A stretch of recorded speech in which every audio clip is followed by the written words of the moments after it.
عقبہ ثانیہ کی بیعت کے بعد نبی صلی اللہ علیہ وسلم نے ان مسلمانوں کو جو ابھی مکہ سے باہر نہیں گئے تھے لیکن جن پر اتنے ظلم و ستم ہونے لگے تھے کہ پیارا وطن ان کے لیے آگ کا پہاڑ بن گیا تھا، یثرب چلے جانے کی اجازت فرما دی۔ ان ایمان والوں کو گھر بار، کھیش و اقارب، باپ بھائی، جن و فرزند کے چھوڑنے کا ذرا غم نہ تھا، بلکہ خوشی یہ تھی کہ یثرب جا کر خدا وحدہ لا شریک کی عبادت پوری آزادی سے کر سکیں گے۔ ہجرت کرنے والوں اور گھر چھوڑنے والوں کو قریش مکہ کی سخت مزاحمت کا مقابلہ کرنا پڑا۔ حضرت صہیب رومی رضی اللہ عنہ جب ہجرت کر کے جانے لگے تو کفار نے انہیں آ گھیرا اور کہا، صہیب جب تو مکہ میں آیا تھا تو مفلس و قلاس تھا، یہاں ٹھہر کر تو نے ہزاروں کمائے، آج یہاں سے جاتا ہے اور چاہتا ہے سب مال و زر لے کر چلا جائے، یہ تو کبھی نہیں ہونے کا۔ حضرت صہیب رضی اللہ عنہ نے کہا، اچھا اگر میں اپنا سارا مال و متاع تمہیں دے دوں تب تم مجھے جانے دو گے؟ قریش بولے ہاں۔ حضرت صہیب رضی اللہ عنہ نے سارا مال انہیں دے دیا اور یثرب کو روانہ ہو گئے۔ نبی صلی اللہ علیہ وسلم نے یہ قصہ سن کر فرمایا کہ اس سودے میں صہیب رضی اللہ عنہ نے نفع کمایا۔ حضرت ام سلمہ رضی اللہ عنہ کہتی ہیں، میرے شوہر ابو سلمہ رضی اللہ عنہ نے ہجرت کا ارادہ کیا، مجھے اونٹ پر چڑھایا، میری گود میں میرا بچہ سلمہ تھا۔ جب ہم چل پڑے تو بنو مغیرہ نے آ کر ابو سلمہ کو گھیر لیا اور کہا کہ تو جا سکتا ہے مگر ہماری لڑکی نہیں لے جا سکتا۔ اب بنو عبد الاسد بھی آ گئے، انہوں نے ابو سلمہ سے کہا، تو جا سکتا ہے مگر بچہ جو ہمارے قبیلے کا ہے تو نہیں لے جا سکتا۔ غرض انہوں نے ابو سلمہ رضی اللہ عنہ سے اونٹ کی مہار لے کر اونٹ بٹھا دیا۔ بنو عبد الاسد تو ماں کی گود سے بچہ کو چھین کر لے گئے اور بنو مغیرہ ام سلمہ کو لے گئے۔ ابو سلمہ جو دین کے لیے ہجرت کرنا فرض سمجھتے تھے، جن و بچہ کے بغیر روانہ ہو گئے۔ ام سلمہ رضی اللہ عنہ شام کو اسی جگہ جہاں بچہ اور شوہر سے جدا کی گئی تھی پہنچ جاتی اور گھنٹوں رو دھو کر واپس آ جاتی۔ ایک سال اسی طرح روتے چلاتے گزر گیا۔ آخر ان کے چچیرے بھائی کو رحم آیا اور ہر دو قبائل سے کہہ کر ام سلمہ کو اجازت دلا دی کہ اپنے شوہر کے پاس چلی جائیں، بچہ بھی ان کو واپس دے دیا گیا۔ ام سلمہ رضی اللہ عنہ ایک اونٹ پر سوار ہو کر مدینہ کو تنے تنہا چل دیں۔ ایسے مشکلات کا سامنا تقریباً ہر ایک صحابی کو کرنا پڑا تھا۔ حضرت عمر فاروق رضی اللہ عنہ کا بیان ہے کہ حضرت عائشہ رضی اللہ عنہ، حضرت عیاش رضی اللہ عنہ بن ربیہ اور حضرت ہشام صحابی بھی ان کے ساتھ مدینہ چلنے کو تیار ہوئے تھے۔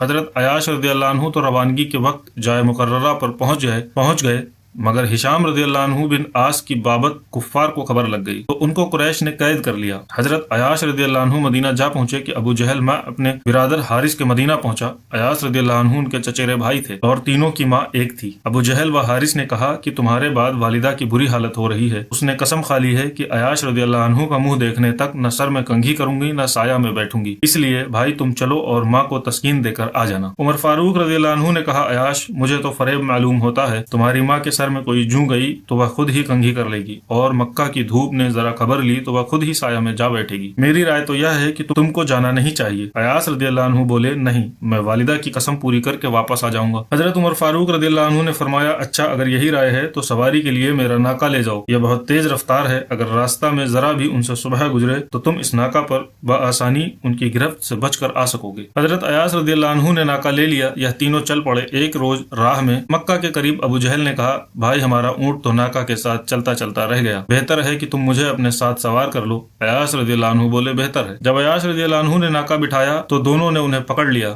مشقیں کس لی اور مکہ میں اسی طرح لے کر داخل ہوئے۔ یہ دونوں بڑے فخر سے کہتے تھے کہ دیکھو کہ بیوقوفوں اور احمقوں کو اسی طرح سزا دیا کرتے ہیں۔ اب عیاش رضی اللہ عنہ کو بھی ہشام بن عاص رضی اللہ عنہ کے ساتھ قید کر لیا گیا۔ جب نبی صلی اللہ علیہ وسلم مدینہ منورہ پہنچ گئے تب حضور صلی اللہ علیہ وسلم کی تمنا پوری کرنے کے لیے ولید بن مغیرہ مکہ آئے اور قید خانے سے دونوں کو راتوں رات نکال کر لے گئے۔ قریش مکہ کی تمام پابندیوں کے باوجود مسلمانوں کی ہجرت جاری تھی اور قریش نے دیکھا کہ اب مسلمان مدینہ میں جا کر طاقت پکڑتے جاتے ہیں اور وہاں اسلام پھیلتا جاتا ہے۔ اس بنا پر انہوں نے دارالندوہ جو دارالشورا تھا وہاں اجلاس عام کیا اور ہر قبیلہ کے رؤسا شریک تھے۔ لوگوں نے مختلف رائے پیش کی۔ ایک نے کہا محمد صلی اللہ علیہ وسلم کے ہاتھ پاؤں میں جنجیریں ڈال کر مکان میں بند کر دیا جائے۔ دوسرے نے کہا جلا وطن کر دینا کافی ہے۔ ابو جہل نے کہا کہ ہر قبیلے سے ایک ایک شخص کا انتخاب ہو اور پورا مجمع ایک ساتھ مل کر تلواروں سے ان کا خاتمہ کر دے، اس صورت میں ان کا خون تمام قبائل میں بڑھ جائے گا اور آل ہاشم اکیلے تمام قبائل کا مقابلہ نہ کر سکیں گے۔ اس اخیر رائے پر اتفاق عام ہو گیا اور جھٹپٹے سے آ کر رسول اللہ صلی اللہ علیہ وسلم کے آستانہ مبارک کا محاصرہ کر لیا گیا۔ اہل عرب زنانہ مکان کے اندر گھسنا معیوب سمجھتے تھے، اس لیے باہر ٹھہرے رہے کہ حضرت صلی اللہ علیہ وسلم نکلیں تو یہ فرض ادا کیا جائے۔ رسول اللہ صلی اللہ علیہ وسلم سے قریش کو اس درجہ عداوت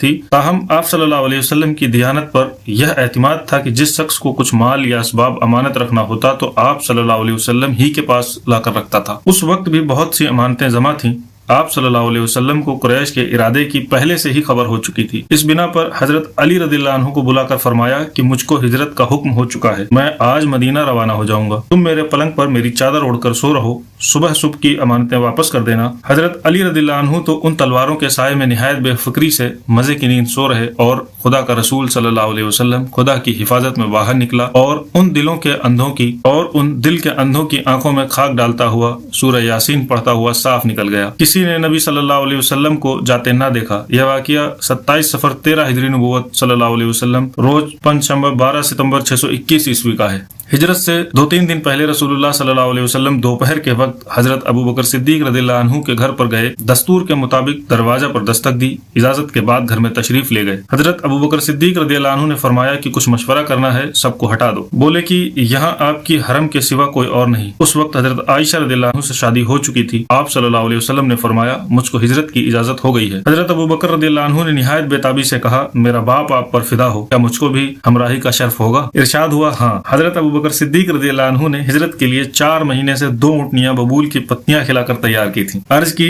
कि इनमें से एक आप पसंद फरमाए, मोहसिन आलम को किसी का एहसान गवारा नहीं हो सकता था। इरशाद हुआ, अच्छा मगर बाकीमत। हजरत अबू बकर सिद्दीक रदियल्लाहु अन्हु ने मजबूरन कबूल किया। हजरत आयशा रदियल्लाहु अन्हा उस वक्त कमसिन थी। उनकी बड़ी बहन हजरत अस्मा जो हजरत अब्दुल्ला बिन जुबैर की माँ थी, सफर का सामान किया। 2-3 दिन का खाना नाश्ता दान में रखा। निताक जिसको औरतें कमर में लपेटती हैं, फाड़ कर उससे नाश्ता दान का मुंह बांधा। यह वह शर्फ था जिसकी बिना पर आज तक उनको जातुन निताकैन के लक़ब से याद किया जाता है। आपने काबा पर विदाई निगाह डाली और फरमाया, मक्का तू मुझको तमाम दुनिया से ज्यादा अजीज है, लेकिन तेरे फर्जंद मुझको रहने नहीं देते। शब की तारीकी में दोनों बुजुर्गवार चल पड़े।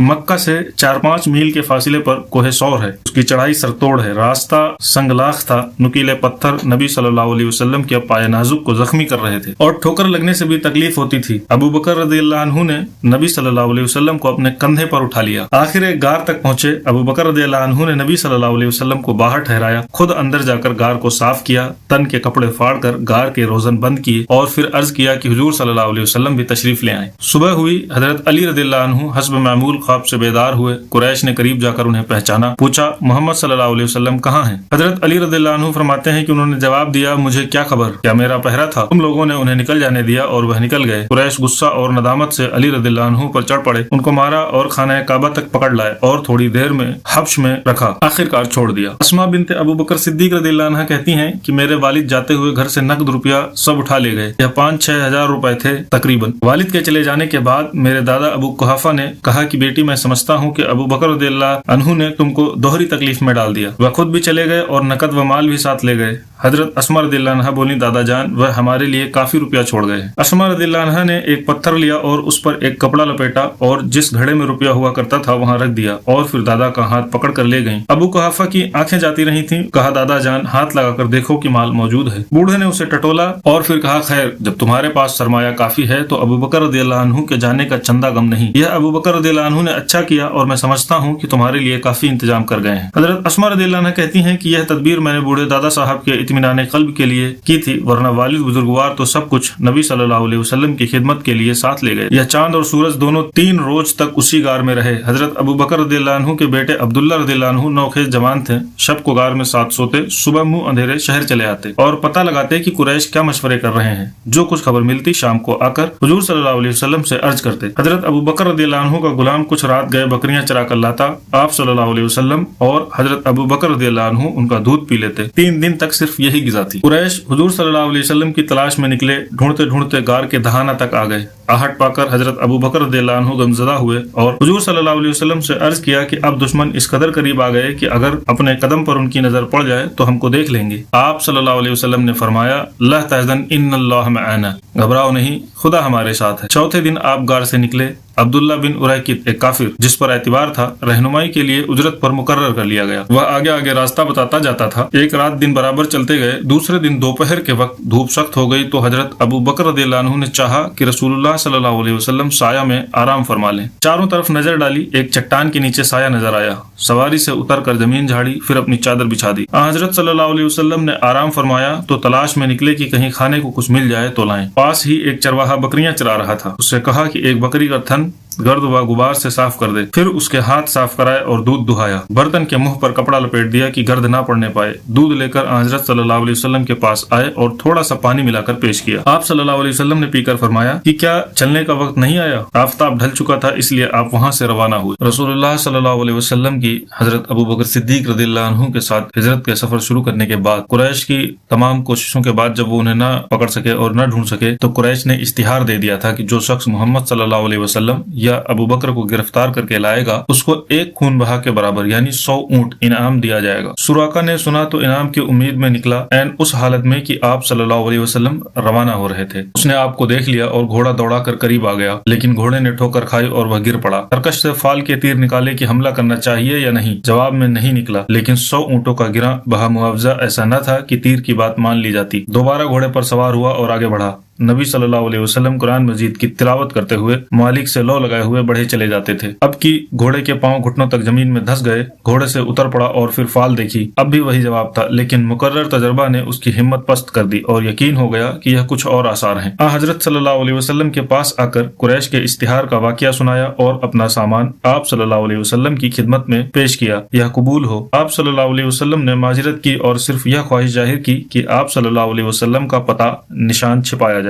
सुराका ने दरख्वास्त की कि मुझे अमन की तहरीर लिख दीजिए। हजरत अबू बकर सिद्दीक रदियल्लाहु अन्हु के गुलाम आमिर बिन फुहैरा ने चमड़े के एक टुकड़े पर फरमाने अमन लिख दिया। गार से निकलकर पहले ही दिन इस मुबारक काफिला का गुजर उम्मे माबद के खेमा पर हुआ। यह औरत कौमे खुदा से थी, मुसाफिरों की खबरगिरी और उनकी तवज्जो के लिए मशहूर थी। सरे राह पानी पिलाया करती थी और मुसाफिर वहाँ ठहर कर सुस्ताया करते थे। यहाँ पहुंचकर बुढ़िया से पूछा कि उसके पास खाने की कोई चीज है? वह बोली नहीं। अगर कोई शय मौजूद होती तो दरियाफ्त करने से पहले मैं खुद हाजिर कर देती। नबी सल्लल्लाहु अलैहि वसल्लम ने खेमा के गोशा में एक बकरी देखी। पूछा, यह बकरी क्यों खड़ी है? उम्मे माबद ने कहा कि कमजोर है, रेवड़ के साथ नहीं चल सकती। नबी सल्लल्लाहु अलैहि वसल्लम ने फरमाया, इजाजत है कि हम उसे दूह लें। उम्मे माबद ने कहा कि अगर हुजूर सल्लल्लाहु अलैहि वसल्लम को दूध मालूम होता है तो दूह लीजिए। नबी सल्लल्लाहु अलैहि वसल्लम ने बिस्मिल्लाह कहकर बकरी के थनों को हाथ लगाया। बर्तन मांगा तो वह ऐसा भर गया कि दूध उछल कर जमीन पर गिर गया। यह दूध आप सल्लल्लाहु अलैहि वसल्लम और हमराहियों ने पी लिया। दूसरी दफा फिर बकरी को दुहा गया, बर्तन फिर भर गया। यह भी हमराहियों ने पिया। तीसरी दफा बर्तन फिर भर गया और वह उम्मे माबद के लिए छोड़ दिया गया और आगे को रवाना हो गए। कुछ देर बाद उम्मे माबद के शौहर आए। खेमा में दूध का बर्तन भरा देखकर हैरान हो गए कि यह कहाँ से आया। उम्मे माबद ने कहा कि एक बाबरकत शख्स यहाँ आए थे और दूध उनके कुदूम का नतीजा है। वह बोले कि यह तो वही साहिब कुरैश मालूम होते हैं जिनकी मुझे तलाश थी। अच्छा, जरा उनकी तौसीफ तो करो। उम्मे माबद बोली, मैंने एक शख्स को देखा जिसकी नफाजत नुमाया, जिसका चेहरा तामा और जिसकी साख्त में तनासुब था। पाकीज़ा रूह और पसंदीदा खून, न फरबही का ऐब, न लागरी का नक्श, न पेट निकला हुआ, न सर के बाल गिरे हुए। चेहरा वजीह, जिस्म तनोमंद और कद मौजू था। आंखें सुमरगी, फराक और सियाह थीं, पुतलियां काली थीं, ढेले बहुत सफेद थे, पलकें घनी और लंबी थीं, पुरवकार, खामोश, दिलबस्तगी लिए हुए, कलाम शीरीं और वाजे, न कम सुखन न बिस्यार गो। गुफ्तगू इस अंदाज की जैसे पिरोए हुए मोती। दो नर्म व नाजुक शाखों के दरमियान एक शखे ताजा जो देखने में खुश मंजर। रफीक उनके गिर्द व पेश रहते हैं। जो कुछ वह फरमाते हैं वह सुनते हैं। जब हुक्म देते हैं तो तामील के लिए झपटते हैं। मखदूम व मुता, न कोताह सुखन न फजूल गो। यह सिफत सुनकर वह बोला कि यह तो जरूर साहिब कुरैश हैं और मैं इनसे जरूर जा मिलूंगा। नबी सल्लल्लाहु अलैहि वसल्लम यसरिब जा रहे थे कि असनाए राह में बुरैदा असलमी मिला। यह अपनी कौम का सरदार था। कुरैश ने हजरत सल्लल्लाहु अलैहि वसल्लम की गिरफ्तारी पर 100 ऊंट इनाम मुश्तहर किया था और बुरैदा इसी लालच में आप सल्लल्लाहु अलैहि वसल्लम की तलाश में निकला। जब नबी करीम सल्लल्लाहु अलैहि वसल्लम का सामना हुआ और हुजूर सल्लल्लाहु अलैहि वसल्लम से हम कलाम होने का मौका मिला तो बुरैदा 70 आदमियों समेत मुसलमान हो गया। अपनी पगड़ी उतारकर नेजा पर बांध ली, जिसका सफेद फरेरा हवा में लहराता और बशारत सुनाता कि अमन का बादशाह, सुलह का हामी, दुनिया को अदालत और इंसाफ से भरपूर करने वाला तशरीफ ला रहा है। रास्ता में नबी सल्लल्लाहु अलैहि वसल्लम को जुबैर बिन अल-अव्वाम मिले। यह शाम से आ रहे थे और मुसलमानों का तिजारत पेशा गिरोह भी उनके साथ था। उन्होंने नबी सल्लल्लाहु अलैहि वसल्लम और अबू बकर सिद्दीक रदियल्लाहु अन्हु के लिए सफेद पर्चाजात पेश किए। तशरीफ आवरी की खबर मदीना में पहले पहुंच चुकी थी। तमाम शहर हमाचश में इंतजार था। मासूम बच्चे फक्र और जोश में कहते फिरते थे कि पैगंबर सल्लल्लाहु अलैहि वसल्लम आ रहे हैं। लोग हर रोज तड़के से निकलकर शहर के बाहर जमा होते और दोपहर तक इंतजार करते, हसरत के साथ वापस चले जाते। एक दिन इंतजार करके वापस जा चुके थे कि एक यहूदी ने किला से देखा और कराइन से पहचान कर पुकारा और कहा, अहले अरब, लो तुम जिसका इंतजार करते थे वह आ गए। तमाम शहर तकबीर की आवाज से गूंज उठा। अंसार हथियार सज धज कर बेताबाना घरों से निकल आए। अक्सर मुसलमान ऐसे थे जिन्होंने नूज दीदारे पुर अनवार से चश्मे जाहिर भी को रोशन किया था। उन्हें नबी सल्लल्लाहु अलैहि वसल्लम और उनके रफीक अबू बकर सिद्दीक रदियल्लाहु अन्हु की शनाख्त में इश्तिबा हो जाता था। हजरत अबू बकर सिद्दीक रदियल्लाहु अन्हु इस जरूरत को ताड़ गए और सर मुबारक पर साया करके खड़े हो गए। मदीना मुनव्वरा से 3 मील के फासिले पर जो बालाई आबादी है उसको आलिया और कुबा कहते हैं। यहाँ अंसार के बहुत से खानदान आबाद थे। इनमें सबसे ज्यादा मुमताज अम्र बिन औफ का खानदान था और कुलसूम बिन अल हदम खानदान के अफसर थे। हजरत सल्लल्लाहु अलैहि वसल्लम यहाँ पहुंचे तो तमाम खानदान ने जोश मुशर्रत में अल्लाह अकबर का नारा मारा। यह फक्र उनकी किस्मत में था कि मेजबान दो आलम ने उनकी मेहमानी कबूल की। अंसार हर तरफ से जूक दर जूक आते और जीश अकीदत के साथ सलाम अर्ज करते। यहाँ आप सल्लल्लाहु अलैहि वसल्लम का पहला काम मस्जिद तामीर करना था। कुलसुम की एक उफ्तादा जमीन थी जहाँ खजूरें सुखाई जाती थीं। यही दस्ते मुबारक से मस्जिद की बुनियाद डाली। यही मस्जिद है जिसकी शान में कुरान मजीद में है, लमस्जिदुन उस्सिस अला तक़वा मिन अव्वल यौमिन अहक्कु अन तक़ूम फीहि रिजालुन युहिब्बून अन यततहहरू वल्लाहु युहिब्बुल मुत्तहिरीन। वह मस्जिद जिसकी बुनियाद पहले ही दिन परहेजगारी पर रखी गई, वह इस बात की ज्यादा मुस्तहिक है कि तुम उसमें खड़े हो। उसमें ऐसे लोग हैं जिनको सफाई बहुत पसंद है और खुदा साफ रहने वालों को दोस्त रखता है। मस्जिद की तामीर में मजदूरों के साथ आप सल्लल्लाहु अलैहि वसल्लम खुद भी काम करते थे। भारी भारी पत्थरों को उठाते वक्त जिस्म मुबारक खम हो जाता था। अकीदतमंद आते और अर्ज करते कि हमारे माँ बाप आप सल्लल्लाहु अलैहि वसल्लम पर फिदा हों, आप छोड़ दें हम उठा लेंगे। आप सल्लल्लाहु अलैहि वसल्लम उनकी दरख्वास्त कबूल फरमाते, लेकिन फिर उसी वजन का दूसरा पत्थर उठा लाते। हजरत अब्दुल्ला रदियल्लाहु अन्हु बिन रवाहा शायर थे। वह भी मजदूरों के साथ शरीक थे और जिस तरह मजदूर काम करते थे उसी तरह वो भी काम करते थे और काम करते वक्त थकन मिटाने को गाते जाते थे। और वो ये अशार पढ़ते थे, अफलह मन युआलिउ, कि वह कामयाब है जो मस्जिद दुरुस्त करता है और उठते बैठते कुरान पढ़ता है और रात को जागता रहता है। हजरत सल्लल्लाहु अलैहि वसल्लम भी हर काफिया के साथ आवाज मिलाते जाते थे।